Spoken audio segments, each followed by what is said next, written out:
Shep, aloha. Aloha. You know, for a lot of people, it's read the book, see the movie.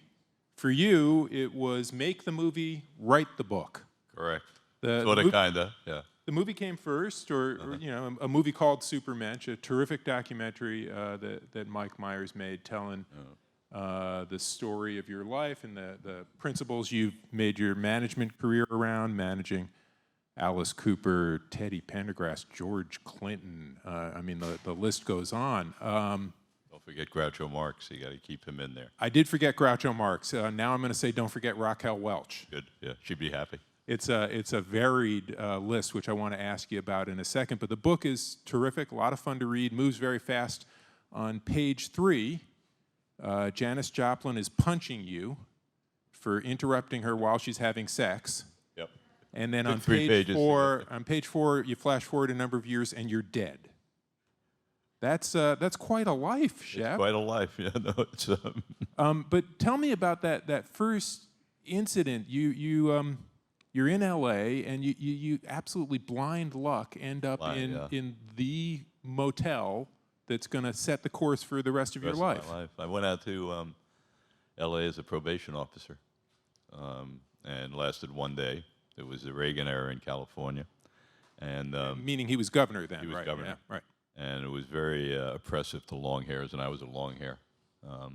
And I checked into a motel. So you'd gone to college in the 60s. I went to college. I went to the State University of New York at Buffalo, and then I came to the New School for Social Research.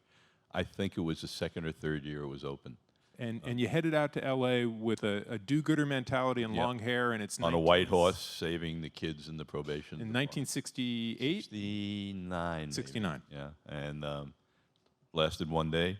Check into a motel, which was like a Hotel California. Just by randomly, I was driving at night. It said vacancy.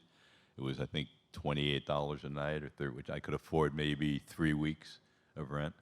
And heard a girl screaming down by the pool, and thought I had just come from a jail, so thought she was raped.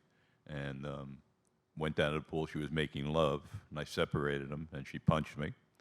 And in the morning, I went to the pool, and it happened to have been Janis Joplin. And she was sitting with Jimi Hendrix and the Chambers Brothers, and one thing led to another, and at one point they said to me, "Are you Jewish?" And I said, "Yeah." And they said, "Well, you should be a manager." And I said, "Well, who should I manage?" And they said, "Well, we know this guy, Alice Cooper." And Alice says that Jimmy or Lester came in and said, "We found the Jew that'll manage you."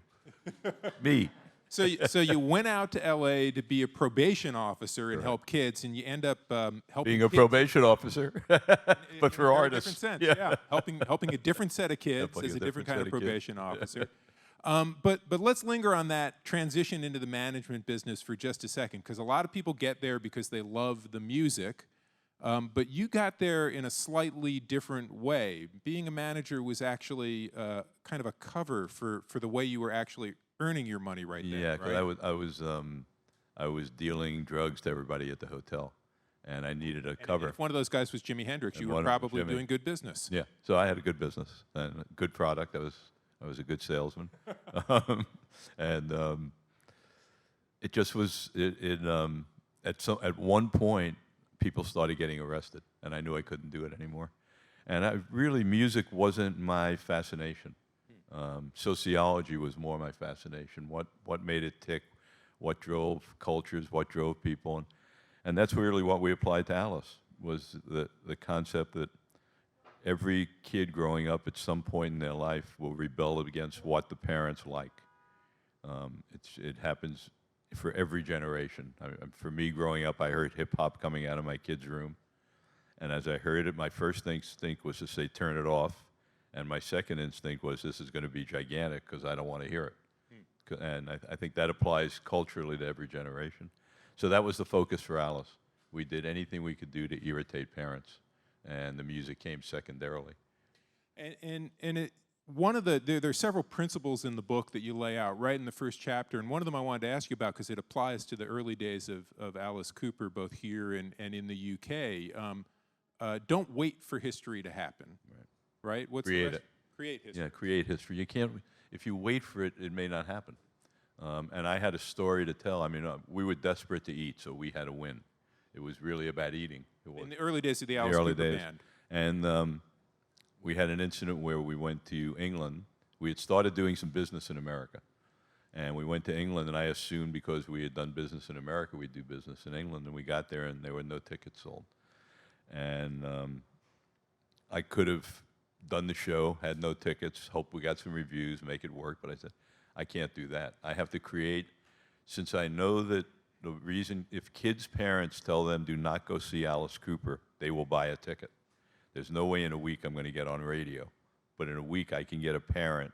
If I create history, create an event that's really obnoxious and that has really wide penetration. So I talked to the people at the record company, found out that the BBC morning show was sort of what everybody in England watched. There was only 2 TV channels. And one BBC showed the traffic. They had helicopters. And everybody would watch the traffic to go to work. Where should they go? So came up with an idea of, there was a picture we had just done with Alice of Alice naked with a snake wrapped around his genitalia. And the snake was part of the show, is that right? Was part of the show. I mean, it was an outrageous show. That was part of the idea. And Richard Avedon took the shot. He was a respected artist. So we hired a flatbed truck, made a 40-foot blow-up of Alice naked, broke it down at Piccadilly Circus at rush hour, which was the most, it would be like Times Square here. They came and towed the truck away. We drove it around and broke it down again, at which point the driver got arrested, but we made the morning news. And on the morning news was this picture of a naked guy. This is 1971. A naked guy called Alice Cooper with a snake wrapped around his genitalia. And London went crazy. A lady in Parliament, Mary Whitehouse, put a bill in the next day to ban Alice Cooper from being allowed to come into the country. And it exploded, and we sold out overnight. So you didn't just make the morning news, then you were on the front page of every newspaper, right? Front page, every newspaper, morning news, it was everywhere. You wanted to be hated by and it doubled up on itself because she brought it into Parliament. Right. So then they stood up on Parliament and talked about this disgusting guy from America. It's going to corrupt our kids. We can't let this come in. And the more they fueled it, the more we were jumping up and down and like sending her flowers. Yes, we love you. Right, because one step further than being hated by parents has got to be being hated by the government. Oh, yeah, right? no, but to have that, to be able to have that access, to be able to have parents, again, in 1971, see a naked guy named Alice Cooper, and your son or daughter say they're going to go see him is probably the scariest thing that could happen to you. You're going to lock your kid up. And once you tell the kid he can't go, I think we've all probably lived through it, you know. Every kid spends time walking on the other side of the street from his parent. There's always that moment in a kid's life. You know, it's funny, when I was reading the book, there were so many moments that are described in what you and Alice did together that reminded me of things that Michael Jackson did years later, including manipulating the press the way that you guys did. You used paparazzi photographers to your ends. That was something that you concentrated on. How about Vincent Price? What's that? How about Vincent Price? Vincent Price. You guys worked together with Vincent Price, who turns up on Thriller. You made a full length. I mean, part of Breaking Alice was going to TV. Oh, yeah, right? We did the first video. Right. We did videos before there were videos. Right. Yeah, but I think, you know, everybody climbs on everybody. It's a moving highway. You know, I was talking last night, and someone said to me, I guess in today's day and age, you can't pull stunts like that. And I said, are you kidding? Do you think Beyonce and Jay-Z actually really happened to break up the night before her album came out about breaking up? And then they were back together the day after it went #1? Or do you think Janet Jackson's dress actually fell down because she didn't know it? I did that with Raquel 25 years ago. Or wait a minute, hold on a second. In the book, it seems to be an accident when Raquel's dress is falling down. And with Janet, it seemed to be an accident. Oh, I see. Are you revealing a truth to us that you didn't reveal in the book itself? It was a part of a negotiation. I see. It was a negotiation. So you're referring to a story you tell where Raquel has invited you to the Academy Awards, right? And her dress breaks on the way out of her limousine. Is that correct? Well, that's one story. Oh. The more significant story, which I probably don't tell in there because it's only so many pages, is that I needed to get her she was working Caesar's Palace. We needed something to encourage more business and get Caesar's Palace to re-sign her. I was trying to get her a TV special. HBO had just come on the air. They had never done any music specials. A fellow named Michael Fuchs was the head of it. And I would take him to dinner and try and sell him a Blondie special, a Teddy Pendergrass special, an Alice Cooper special, Anne Murray somebody. And he would say to me all the time, you know, we're owned by Time Warner. Nobody really watches cable. The only thing that's successful is porno, but I can't do porno.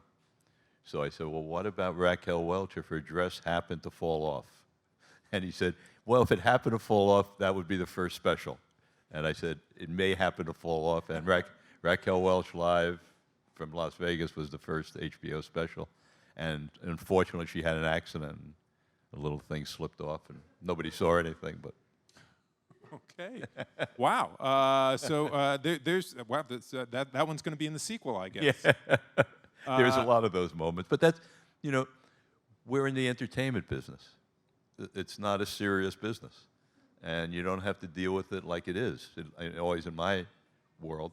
And to wait around for history to happen, it didn't make any sense to me. They didn't need me to be a manager. What I needed to do was create what I wanted to have happen for my artist. And that I called it creating history, but it's making events like that. I mean, you look at Lady Gaga's meat coat, which was fantastic. With Alice, we did Dead Rats. He wore a dead rat coat. And when we met Lady Gaga, first thing she did was thank them for the dead rat coat, because that was where she got the idea for the dead meat coat. And we got the idea from Salvador Dali, who had images in his paintings that was sort of like the dead rat coat. So nothing's new, it's just the way you use it.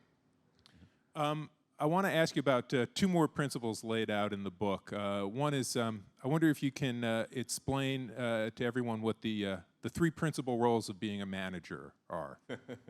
There was a great man by the name of Jerry Wexler, who was one of the founders of Atlantic Records.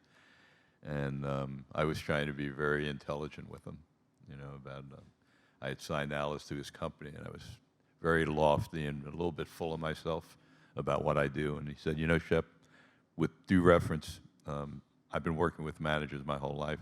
There's only three things that are important for a manager to do. One is get the money. The second thing is always remember to get the money. And the third thing is never forget to always remember to get the money. And that's going to bring me to Teddy Pendergrass, who I want to ask you about in a moment. But there's one other thing I want to ask you about, because you did say we're in the entertainment industry, you know, it's not a serious business, yet there's a principle, don't get mad. I've met a lot of managers. Anger is definitely a tool for them. So explain to me what you're thinking. Yeah, it doesn't really accomplish anything. I think anger hurts you more than it hurts the person who angered you, first of all. And secondly, it doesn't accomplish the goal. For me, I always tried to think about use that energy to accomplish a goal that takes away all that anger and builds on it. So if I'm angry at someone for not paying me what I think they should pay me, I just figure out how to be more successful and make sure he doesn't make anything off me. And that's how I take it and turn it around. It doesn't do any good. It just eats you up getting angry. It doesn't lead you anywhere. And my job was to you know, I used to tell my artists, if you'd like to get a no, I can get you guys no's really fast. If you want a yes, you know, I never know where the road leads. And if anger comes onto that road, you get diverted from the goal, the vision. So the don't get angry idea, is that something, because you have an interest in Tibetan Buddhism now, and you've met the Dalai Lama. I had the honor to cook for him, and I serve on his board. And I want to ask you about that in a second, but does this idea of not getting angry, using the energy to accomplish something, does that precede your interest in It does. Buddhism? You know, for me, I'm not a Buddhist. I don't. I love everything I know about Buddhism. For me, when I discovered Buddhism, I realized that the way that I thought, which I thought would, you know, just me thinking that way, were really the way of Buddhism, where they tell you be compassionate, don't get angry, love your neighbor, be of service. those are all things that I always felt but sort of hid because they were so non-accepted in the society we live in. What was accepted was, beat up your neighbor, get greedy, winners and losers, all things that I could never accept, that just never computed to me, but I kept quiet about. And when I discovered Buddhism, I realized that I had been living a Buddhist life to some extent without ever knowing it. Buddhism, it's not a religion, it's a way of life. So you can be a Jewish Buddhist, you can be an atheist Buddhist, you can be a Catholic Buddhist. It's really it's how you approach life, and it's a compassionate way to live your life. How'd you meet the Dalai Lama? I met the Dalai Lama. I was dating a Hollywood actress, Sharon Stone.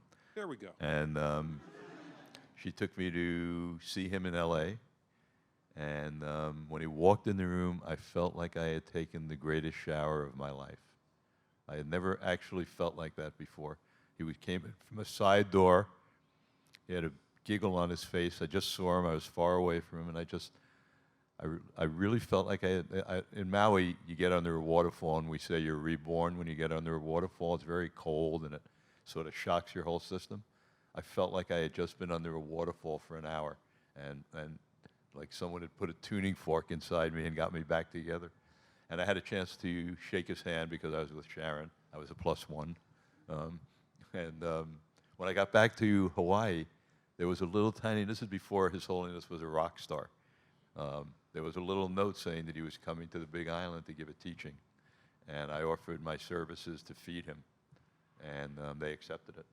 And I had a great time. And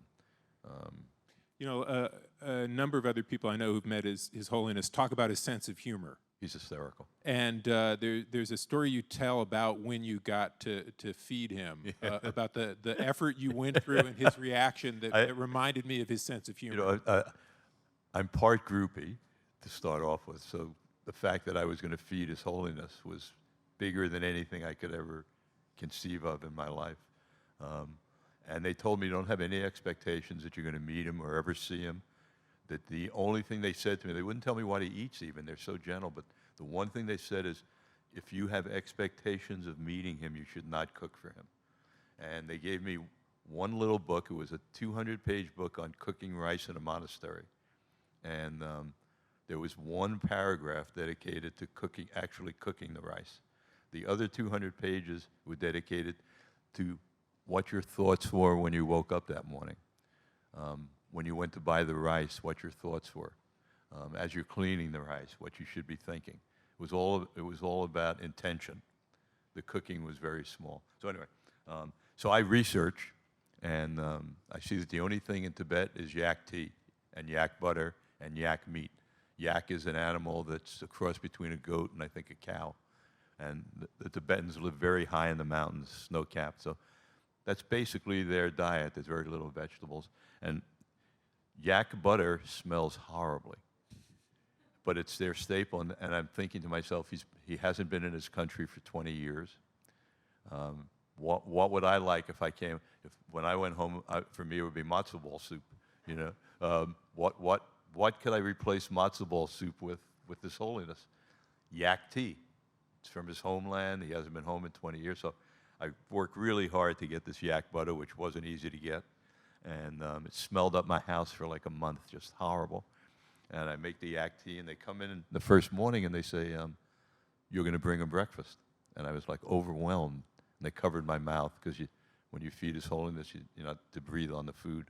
And I go up to bring him his thing, and I'm so nervous. The silverware is shaking on the tray. I can hear it. And I walk in the room, and he's got his orange robes are half down, and he's looking in the mirror, brushing his teeth. And he looks over, and oh, hello, you bring me breakfast?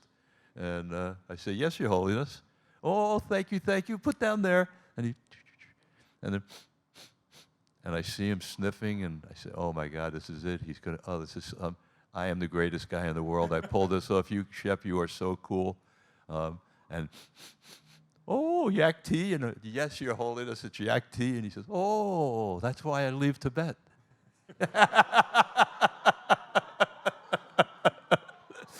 I never served him yak tea again. But But I wanted the point of the story for him, and I have now seen it every time I've seen him interact with someone new in his life or a group of people.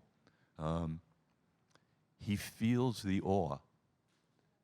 When His Holiness walks into a room or meets someone, just like I was that day, I was in awe. I felt like I was meeting God, which is the last thing he wants. So he cuts it down to a human level immediately. When I went to Trinidad with him, in Trinidad, the thing that's unique about Trinidad is the cultures are very friendly, but they don't intermix wardrobe-wise. So the Africans wear their traditional African robe when they dress up. The South Americans wear their traditional. So we came into our first speech. We landed at the airport, and it was in a small conference room, lecture room, maybe 600 people. And we go walking in, and you could hear a pin drop. Nobody was even swallowing. There wasn't an eye blinking. These were 600 people who had waited for this, had built up in their minds that they were going to be in the presence of some godlike figure who was way beyond a human that they were, this was an elevated person. And he walks in and he stands at the podium, and all these beautiful costumes. He looks around and he goes, "Oh, so sorry, must be in wrong room. This costume party?" And everybody didn't know what to say. He's like, "Costume party?" And then he looks down and he's in his orange robes and he goes, "Oh no, must be right room. I have my costume too." And it just laughed, and now he's a human. And now he starts to talk to people. And I've seen him do that every time, and it's so beautiful to the way he gets that out of the way. And then he talks like a person, which he is.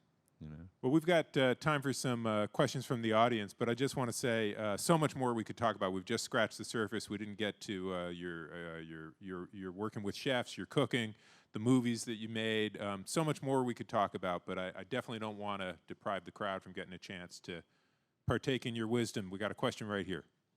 How's it going, Mr. Gordon? What do you think is the best and worst part of Hollywood? That's a tough question. I would say the best and the worst part of Hollywood is probably the human beings that are in it. There are some that are just remarkable, like everywhere else. I think Hollywood is not unlike the aura of His Holiness. It's a bunch of human beings trying to make a living. And because it's in the public focus and because celebrity has overtaken our society to an insane level, Hollywood has that same aura. But it's all the same people. They have the same problems, the same goals. They have kids they want to put through school. They're trying to eat lunch. It's the same. It just is in the public eye. We've got time for one more. There we go. Hey, Shep. Thanks for being here, man. Thank you. Yeah, I really admire your fighting spirit. I kind of see a little bit of you and me. I'm a hustler 24/7, around the clock. So my question for you is, I've been dealing with specific management agencies lately, and I feel that they're very ineffective when it comes to the artist.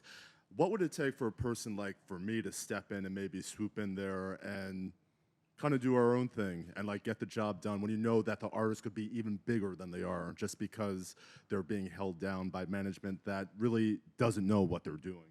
Right. I think you just got to go do it. I try and tell young people that you're going to die. Do what you want to do between now and then. Live out your dreams. Grab it. So what if you fail? Well, what else do you tell them if you do your job as a manager? What do I tell them? You've mentioned this before. What you tell your artists? I tell my artists, that if I do my job perfectly, I have a good chance of killing you, because fame is deadly. But that luckily I'm not perfect, but I'm good enough that I'm going to maim you. And just about every artist I've worked with has been maimed or died. And that's the reality of that path. If you want to take a path to fame, every path has consequences. And all you can be as a partner is honest. So I knew what I did well, which was make people famous, and I knew that fame could be deadly to them. And I advised all my people, don't do it. But if you want to do it and really understand the consequences, I can help you. I'm just going through it now with my assistant's daughter, who's a child prodigy. Record company's running after her, a great girl, I love her. And since we realized that at 13 she did a duet with Willie Nelson, every time she comes to the office, I pull her aside and say, how about school teacher, 3 kids? Because you're so happy now, and let me tell you what the path ahead is. You're going to be miserable for 30 years till you have a #1 album, and then all you're going to want to do is figure out how to get happy. And you're happy now. So I think, you have to really examine your goals and why you want to do it. Doesn't mean you shouldn't try for it. It doesn't mean you shouldn't do it. But you have to really be aware of what the consequences are. If what you enjoy doing is flying planes, they may crash.